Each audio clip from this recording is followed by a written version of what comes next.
Well guys, once again, the Labour Party is in complete disarray and it's beautiful. Now obviously, the Tories are not exactly a rose garden, but their disagreements at least remain within the party's MPs, not their voters, who are disagreeing with each other often, but respectfully, for the most part, unlike Labour. Naturally, the Labour voters are going full throttle at each other, with salt mining to be had from both sides, because you have the rabid Corbynista types going up against the followers of Captain Obvious Sir Keir Starmer, who, let's be honest, is right now on par with Jeremy Corbyn for his support for the government. Much like in 2019, when Corbyn essentially gave Boris Johnson 2 votes of confidence by refusing election, the same is happening here with Sir Keir Starmer and co.'s blanket support of everything Boris Johnson does. He just follows him blindly, giving the UK no effective opposition party on anything. The same is also true of the SNP, who claim to hate the Tories while agreeing to everything Boris does in Parliament by voting with him or abstaining alongside Labour. But that really is the least of the SNP's worries. I've actually got a video coming up on them shortly that should be a hoot. But back to Labour's infighting and support of the government that has continued with a bill I have labelled the Stasi Act, letting security services and the police break the law to snare criminals, which I must say part of me agrees with in principle to catch criminals obviously, but the other part of me knows how powers like this can be used on the wrong people. And let's be honest here, we don't want a future Labour administration to have this power, do we? Let alone the Tories now, who to some are a couple of steps short of telling Kim Jong-un to hold their beer. The gulag could literally await for anyone, for anything in that future if it is misused. Now naturally, Corbynistas got salty and have gone into complete shitfits over it, demanding Sir Keir Starmer steps down yet again. It's not the first time and likely won't be the last time they are demanding that. But anyway, the Express has picked up on Labour's infighting, so let's have a quick look at that for a laugh. It headlines, Labour activists demand Keir Starmer resign after Corbyn leads a rebellion. It wasn't really a rebellion, it was more like doing what an opposition party should be doing. Labour activists on social media demanded leader Sir Keir Starmer resigns after he refused to oppose a new government security bill, which is rather misleading considering, like I said, these people are constantly demanding him to resign every single day. I'm pretty sure I see the hashtag trending daily at this point. The proposed new law would allow undercover agents from the security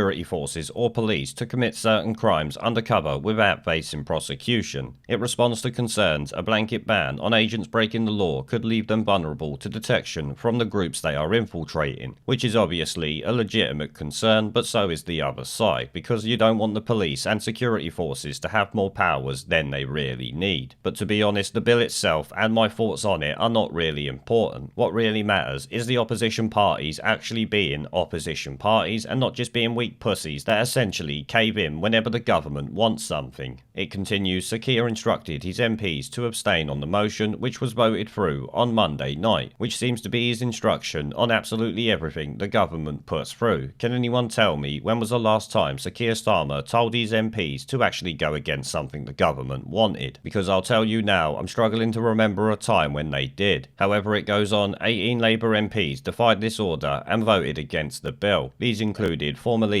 Jeremy Corbyn alongside John McDonnell and Diane Abbott, who were appointed as his Shadow Chancellor and Shadow Home Secretary respectively. Now I feel I do have to say I highly doubt that Jeremy Corbyn, John McDonnell and Diane Abbott voting against this was for anything good for the people. It was probably trying to cover the arses of some of Corbyn's friends maybe. We all know the types that he considers friends. But here we get to the actual juicy bits. In response to Sir Keir Starmer's decision, angry left-wing activists, many self-identifying as Labour members, got hashtag Resign Starmer trending on Twitter, which like I said is nothing new, but the salt is always great when you're mining it from these tosspots. One activist from Cornwall with nearly 24,000 followers tweeted, "No more excuses, no more government support, no more quizzling abstentions, I've no patience left. We need an opposition leader and it's clear as day Starmer will never fit that bill, he has to go." Another activist added, "I say hashtag resign Starmer," which I have to say, some of this is actually true. No more government support, no more abstentions, I actually agree with. In what world has a Labour leader spent the last 4 or 5 months actually supporting everything the government does, while still sitting there moaning about how terrible they apparently are, which, let's be honest, they are pretty piss poor at this point. But I do have to say, it's not very often I find myself agreeing with any part of what a leftist activist actually has to say, but on this one I really do, though generally over different reasons to what they do. Their reason for hating on it is obviously the support of this bill. To me, that is rather a minor. The rest of the things they have supported is far worse in my opinion. I just find all this rather fucking funny. Another one continues, he increasingly comes across as an elitist who shows contempt for Labour members and would rather receive donations from the rich than subscription from Labour members who he is supposed to represent but doesn't. He's let us down too many times already. Well, I'm sorry to tell you this, sweetheart, but at the end of the day, that is what politicians do. They don't give a flying fuck about me, you or anyone else. And naturally, supporters of the Labour leader hit back and got Starmer outstanding trending on Twitter as well, because that really makes the slightest bit of difference. As I've already said, some of these activists actually have legitimate grievances, but probably for the wrong reasons. As we all know, effective government requires an effective opposition, which currently we don't have and are not likely to have for a long time yet. At this point in time, we might as well have a Keir Starmer and Boris Johnson coalition government, because that's essentially what we have. Boris Johnson says jump, so Keir Starmer and his followers ask how high. Because you do have to remember, while Boris Johnson has fucked up quite a few things in recent months, one thing he has to be given credit for. He has managed to get many Labour voters sucking the teat of everything he says and believing the crap that he comes out with. A lot of the people defending his restrictions and crap like that happen to be from the Labour side. It is rather funny, and I guess we should say well done to him. There are not many previous Tory PMs who can say they have managed that. And finally, another one commented here, the Corbynites are choosing this moment of all moments to launch an all-out attempt to shore up Boris Johnson's position is both ridiculous as well as unforgivable.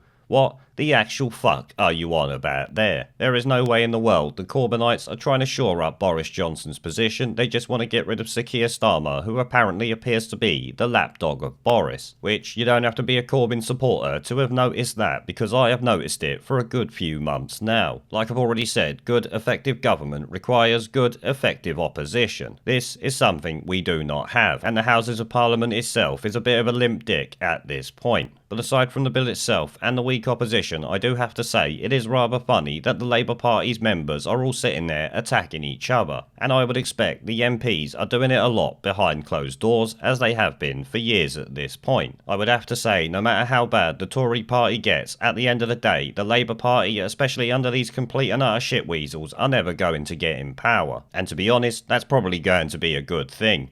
There is a pattern consistent throughout history of oppressed people turning on the oppressors, slaves against their owners, the peasantry against the feudal barons, colonies, Mr. Verhofstadt, against their empires, and that is why Britain is leaving.